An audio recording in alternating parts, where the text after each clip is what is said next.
6:30 గంటలకు స్టార్ట్ అయింది. ఆ కమిటీ సమావేశం ఇంకా కొనసాగుతుంది. కమిటీ ఈ కోర్ కమిటీ సమావేశంలో ప్రధానంగా తెలంగాణ కమిటీకి సంబంధించి చర్చ జరుగుతున్నట్లుగా తెలుస్తుంది. ఈ కమిటీకి సంబంధించి కోర్ కమిటీ ఇంత పెద్ద ఎత్తున చర్చించడానికి కారణం ఏంటంటే ఆ కమిటీ సభ్యులు ఎవరుండాలి అనే దానిపైన తెలంగాణ ప్రాంత కాంగ్రెస్ నాయకులకి కొన్ని రిజర్వేషన్స్ ఉన్నాయి. అలాగే ఆంధ్ర ప్రాంత కాంగ్రెస్ ప్రజాప్రతినిధులు కూడా కొన్ని రిజర్వేషన్స్ ఉన్నాయి. పర్టికులర్ గా తెలంగాణ ప్రాంత ప్రజాప్రతినిధులకు ఏంటంటే నార్త్ ఇండియన్ పెడితే బాగుంటుంది, సౌత్ ఇండియన్ రిటైర్డ్ జడ్జిని ఎవరిని పెట్టద్దు అనే ఒక వాదన కోర్ కమిటీ ముందరకు వచ్చింది. సో ఆ అంశం పైన కూడా ఈ రోజు కోర్ కమిటీలో డిస్కషన్ జరుగుతున్నట్లుగా తెలుస్తోంది. అలాగే దీనికి సంబంధించి ఆల్రెడీ హోమ్ మినిస్టర్ ఒక ప్రకటన చేశారు. ఈ వారాంతంలోగా కమిటీలో ఎవరుండాలి, కమిటీ ఎజెండా ఏమై ఉండాలనే దానిపైన డిస్కషన్ పూర్తవుతుందని ఆయన చెప్పడం జరిగింది. సో అదే అంశం పైన ఈ రోజు కోర్ కమిటీ కాన్సన్ట్రేట్ చేసింది. ఈ ఫిబ్రవరి మొదటి వారంలోగా కమిటీ అనౌన్స్ చేయాల్సిన అవసరం ఉంది కాబట్టి ఈ చర్చలు ఈ రోజుతో కంప్లీట్ చేయాలని కాంగ్రెస్ కోర్ కమిటీ భావిస్తుంది. ఎందుకంటే కాంగ్రెస్ ఏర్పాటు చేయనున్న ఈ కమిటీకి సెట్ చేసే ఎజెండా, కమిటీలో ఉన్న సభ్యులు, దీన్ని బట్టి అవుట్కమ్ కొంత ఎక్స్పెక్ట్ చేయొచ్చు. ఎట్లాంటి అవుట్కమ్ ఉంటుందనేది కొంత ఎక్స్పెక్ట్ చేయొచ్చు.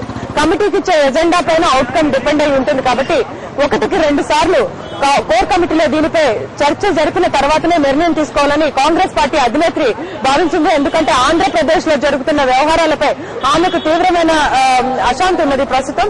ఎందుకంటే ఆంధ్రప్రదేశ్ కాంగ్రెస్ పార్టీ అధినేత్రికి పెట్ స్టేట్. అటువంటి స్టేట్ లో September 2 helicopter crash, YSR helicopter crash తర్వాత వచ్చిన పరిణామాలను డెఫినెట్ గా ఆమెకి డిస్టర్బెన్స్ క్రియేట్ చేసినా. సో ఈసారి మాత్రం అట్లాంటిది ఏమీ జరగకుండా ఉండాలని కోర్ కమిటీ ఈ తెలంగాణ ఈ సమస్యకు వైడ్ రేంజ్ ఆఫ్ కన్సల్టేషన్స్ కోసం ఏదైతే కమిటీ ఏర్పాటు చేస్తున్నారో దానిపై 1-2 సార్లు చర్చించుకున్న తర్వాత కానీ ఎట్లాంటి అనౌన్స్మెంట్ చేయొద్దని కాంగ్రెస్ పార్టీ అధినేత్రి అనుకున్నారు. అందుకనే ఇన్ని ఎక్కువ సార్లు దీనిపైన డిస్కషన్ జరుగుతోంది. పరకాల గారు, అరుణ, ఇందాక మేము మాట్లాడుకుంటున్నప్పుడు మా ముందు వచ్చినటువంటి ప్రశ్న ఏంటంటే తెలంగాణ ఏర్పాటు ఎలా చేయాలి అనేది కమిటీ లక్ష్యమా, లేక తెలంగాణ అంశం మీద వివిధ ప్రాంతాల ప్రజలు, రాజకీయ పక్షాలు, సంస్థలు, గ్రూపులు ఏమనుకుంటున్నాయి అనే విషయం మీద అభిప్రాయ సేకరణ దీని లక్ష్యం? మీకున్నటువంటి సమాచారం ఏంటి? పరకాల గారు, మీరు అడిగిన ఇదే ప్రశ్న ఈ రోజు కాంగ్రెస్ బ్రీఫింగ్ తర్వాత Manish Tiwari Congress official spokes person అడిగినప్పుడు వైడ్ రేంజ్ ఆఫ్ కన్సల్టేషన్స్ అవసరమని అన్ని పార్టీలకు ఒప్పించాం. అన్ని పార్టీలు వైడ్ రేంజ్ ఆఫ్ కన్సల్టేషన్స్ కావాలన్నారు.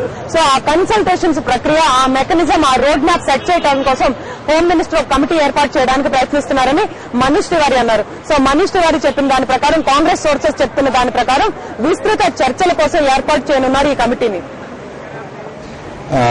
ఒకవేళ అదే అయితే కనుక ఆంధ్రప్రదేశ్ రాష్ట్రం ఒకటిగా ఉంది కాబట్టి దీని గురించి కొత్తగా కమిటీ వేయాల్సిన అవసరం ఏముంది అరుణ అనేటువంటి ఒక అభిప్రాయం కూడా వస్తుంది.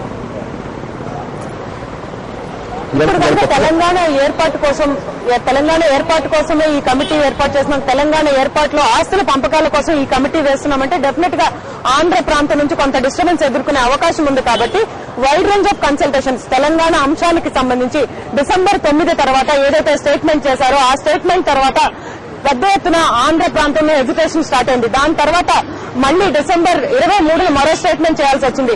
23 చేసిన తర్వాత తెలంగాణ ప్రాంతంలో మళ్లీ ఎడ్యుకేషన్స్ వచ్చాయి.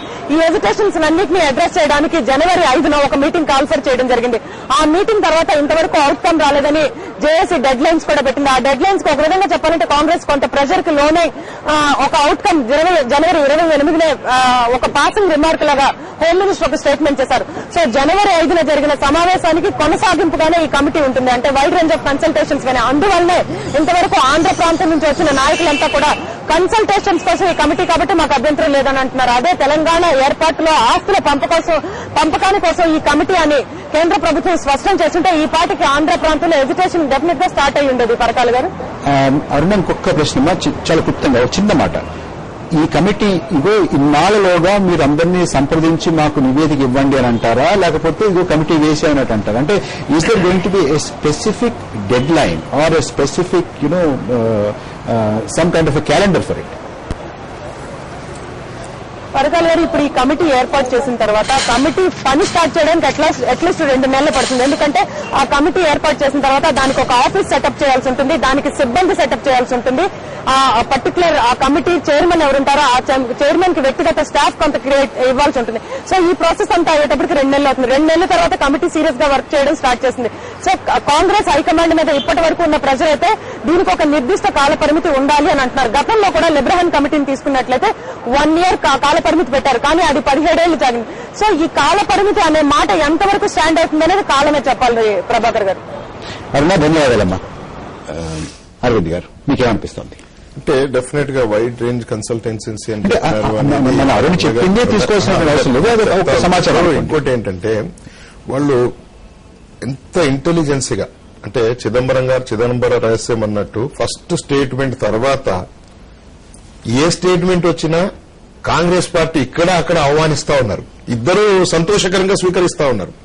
అంత ఇంటెలిజెన్సీగా, అంటే ఇక్కడ తెలంగాణ కాంగ్రెస్ ఉన్నటువంటి నాయకులకు సంతృప్తి పడే విధంగా నేను అనుకున్నాం వస్తే తెలంగాణ ప్రాంతం జగదీశ్వర్ రెడ్డి గారి ఆశాభావం మీకు లేదు అక్కడ అంటే మాకు ఆ నమ్మకం, ఆ కమిటీల మీద నమ్మకం అనేది సరిగా లేదు. కంటిన్యూస్ ప్రాసెస్ గా తీసుకెళ్తా ఉన్నారు దాని అనేది నాకు ఒక అంటే మా పార్టీ సందర్భాలుగా సందేహం ఉంది. ఎందుకంటే ఇంతకుముందు వేసిన కమిటీలను చూసినా, లేకపోతే ఆంధ్ర ప్రాంతం వాళ్ళు సాటిస్ఫై, అక్కడ ఉన్నటువంటి కాంగ్రెస్ నాయకత్వం సాటిస్ఫైగా ఉంది. ఇక్కడ ఉన్నటువంటి నాయకత్వం ఏం చెప్తుంది, 6 నెలలనే అసలు మీకు తెలంగాణ వచ్చేస్తుందని కొంతమంది నాయకులు ఇమీడియట్ గా డిక్లేర్ కూడా చేసేస్తున్నారు. అరవింద్ గారు, అంటే ఒక్క విషయం ఉంది. ఇప్పుడు అరుణ్ చెప్పిందే కనుక మనం నిజంగా అదే అవుతుందని అనుకున్నాం అనుకుంటే, ఇక్కడ ఉన్నటువంటి జేఏసీని, ఇక్కడ ఉన్నటువంటి ప్రజల్ని, ఇక్కడ ఉన్నటువంటి విద్యార్థి జేఏసీని, కుల సంఘాల జేఏసీని వీళ్ళని తృప్తిపరచలేరే. అప్పుడు ఇక్కడ ఇంకా ప్రమాదం కదా. ఆ విషయం తెలియదు. వాళ్ళు తృప్తిపరచడమా లేకుంటే దీన్ని దాటవేసే ద్వారా